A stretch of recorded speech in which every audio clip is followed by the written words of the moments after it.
अस्सलाम वालेकुम दोस्तों, तीले वाला गोला नाम तो आपने सुना होगा। वैसे तो अब नापैद हो चुका है। स्लश का दौर आ गया, नया दौर आ गया। हमने तो बचपन में बहुत खाया था। आज मैंने अपने बेटे को खिलाया। दूध गोला कैसा है?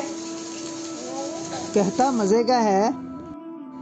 मैं जब भी फैसलाबाद जाता हूँ टेडी का पान ज़रूर खाता हूँ। इस बार सोचा फैसलाबाद वाला दोस्त पाकपतन में साथ है तो क्यों ना इसी को फैसलाबाद बना दे पान खा के। पान वाले ने पान बनाया तो मज़ा ही आ गया देख के। आप भी देखें।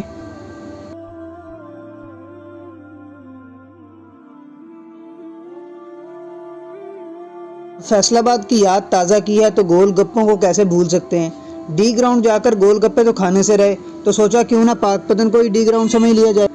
मैं तो गोलगप्पों में मीठी यानी आलू बुखारे वाली चटनी का बड़ा सख्त कायल हूँ और उसी के लिए खाता हूँ।